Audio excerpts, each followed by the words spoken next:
Del Evangelio según San Mateo. En aquel tiempo, viendo Jesús la muchedumbre, subió al monte, se sentó y sus discípulos se le acercaron. Y tomando la palabra, les enseñaba, diciendo: Bienaventurados los pobres de espíritu, porque de ellos es el reino de los cielos. Bienaventurados los mansos, porque ellos poseerán en herencia la tierra. Jesucristo nos enseña en este Evangelio que la humildad es el camino para llegar a Dios Padre.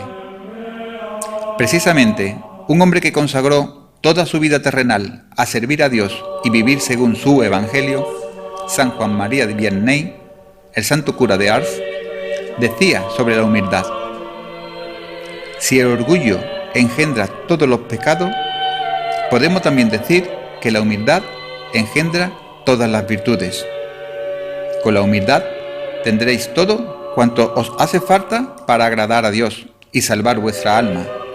Mas sin ella, aun poseyendo todas las demás virtudes, será cual si no tuvieseis nada.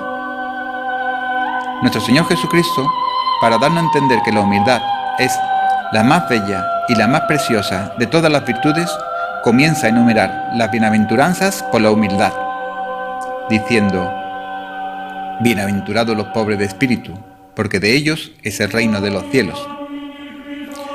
Nos dice San Agustín que esos pobres de espíritu son aquellos que tienen la humildad por herencia. Dijo a Dios el profeta Isaías: Señor, ¿sobre quiénes desciende el Espíritu Santo? ¿Acaso sobre aquellos que gozan de gran reputación en el mundo o sobre los orgullosos? No, dijo el Señor, sino sobre aquel que tiene su corazón humilde.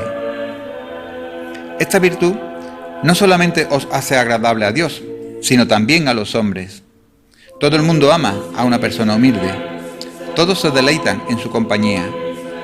En la misma medida que se aborrece a un orgulloso, se aprecia a un humilde, puesto que éste toma siempre para sí el último lugar, respeta a todo el mundo y ama también a todos. Esta es la causa de que sea tan buscada la compañía de las personas que están adornadas con tan bellas cualidades. La humildad es el fundamento de todas las demás virtudes. Quien desea servir a Dios y salvar su alma, debe comenzar por practicar esta virtud en toda su extensión.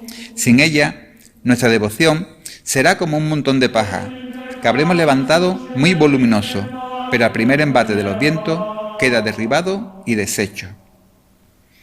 El demonio teme muy poco esas devociones que no están fundadas en la humildad, pues sabe muy bien que podrá echarlas al traste cuando le plazca. Si no tenéis humildad, podéis decir que no tenéis nada. A la primera tentación seréis derribados. Lectura del Santo Evangelio según San Mateo. Desde el mediodía hasta la media tarde vinieron tinieblas sobre toda aquella región. A media tarde Jesús gritó: Elí, Elí, lama sabactani, es decir, Dios mío, ¿por qué me has abandonado? Al oírlo, algunos de los que estaban por allí dijeron: a Elías llama a este. Uno de ellos fue corriendo, enseguida cogió una esponja empapada en vinagre y sujetándola en una caña le dio de beber. Los demás decían: déjalo, a ver si viene Elías a salvarlo. Jesús dio otro grito fuerte y exhaló el espíritu. El centurión y sus hombres que custodiaban a Jesús, al ver el terremoto y lo que pasaba, dijeron aterrorizados: realmente este era Hijo de Dios. El Santo Padre Benedicto XVI nos enseña cómo afrontar las tinieblas de nuestra vida, esas dudas que nos surgen en los momentos difíciles y que vemos representadas en nuestro paso de misterio del Santísimo Cristo del desamparo y abandono. Cuando Jesús se acerca cada vez más a la muerte, solo está la oscuridad, que cubre toda la tierra. Incluso el cosmos toma parte en este acontecimiento. La oscuridad envuelve a personas y cosas, pero también en este momento de tinieblas Dios está presente, no abandona. En la tradición bíblica, la oscuridad tiene un significado ambivalente. Es signo de la presencia y de la acción del mal, pero también de una misteriosa presencia y acción de Dios, que es capaz de vencer toda tiniebla. Pero, ¿qué significado tiene la oración de Jesús? Aquel grito que eleva al Padre: Dios mío, ¿por qué me has abandonado?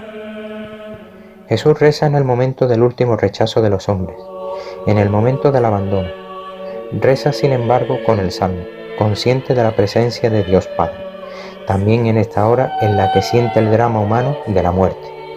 Pero en nosotros surge una pregunta: ¿cómo es posible que un Dios tan poderoso no intervenga para evitar esta prueba terrible a su Hijo? Es importante comprender que la oración de Jesús no es el grito de quien va al encuentro de la muerte con desesperación, y tampoco es el grito de quien es consciente de haber sido abandonado. Jesús en aquel momento hace suyo todo el Salmo 22, el salmo del pueblo de Israel que sufre, y de todo este modo toma no solo la pena de su pueblo, sino también la pena de todos los hombres que sufren a causa de la opresión del mal.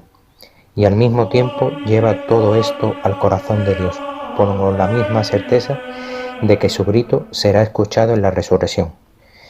En esta oración de Jesús se encierran la extrema confianza y el abandono en las manos de Dios. Incluso cuando parece ausente, cuando parece que permanece en silencio, siguiendo un designio para que nosotros es incomprensible. La oración de Jesús moribundo en la cruz nos enseña a rezar con amor por tantos hermanos y hermanas que sienten el peso de la vida cotidiana, que viven momentos difíciles, que atraviesan situaciones de dolor, que no cuentan con una palabra de consuelo. Llevamos todo esto al corazón de Dios, para que también ellos puedan sentir el amor de Dios que no nos abandona nunca. Lectura del Santo Evangelio según San Juan. En aquel tiempo, junto a la cruz de Jesús estaban su madre, la hermana de su madre, María la de Cleofás y María Magdalena. Jesús, al ver a su madre y cerca al discípulo que tanto quería, dijo a su madre: «Mujer, ahí tienes a tu hijo». Luego dijo al discípulo: «Ahí tienes a tu madre». Y desde aquella hora el discípulo la recibió en su casa. En estos momentos difíciles que estamos atravesando por la pandemia, con numerosos hermanos fallecidos o enfermos, San Juan Pablo II nos invita a afrontar el sufrimiento buscando consuelo en la Virgen María, Nuestra Señora de los Dolores, que experimentó el dolor de ver a su Hijo morir clavado en una cruz.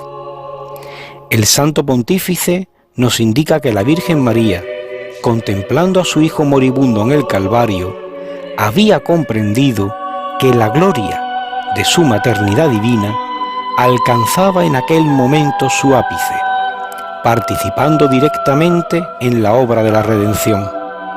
Además, había comprendido que a partir de aquel momento el dolor humano, hecho suyo por el Hijo crucificado, adquiría un valor inestimable.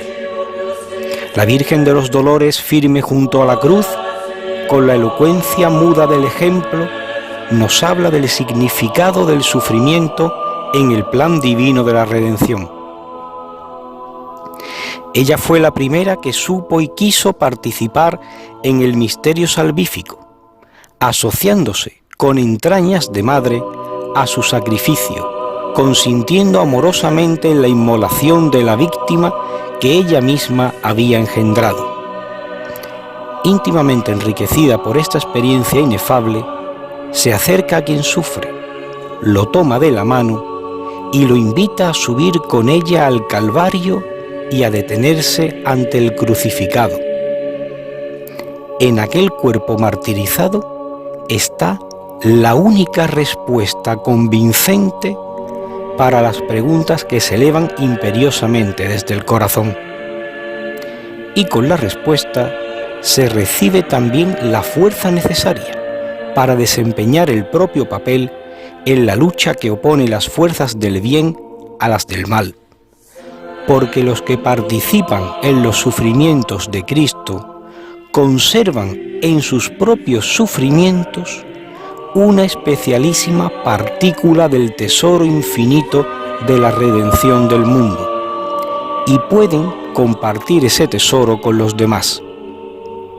Pidamos a la Virgen de los Dolores que alimente en nosotros la firmeza de la fe y el ardor de la caridad, de forma que llevemos con valor nuestra cruz de cada día y participemos así eficazmente en la obra de la redención.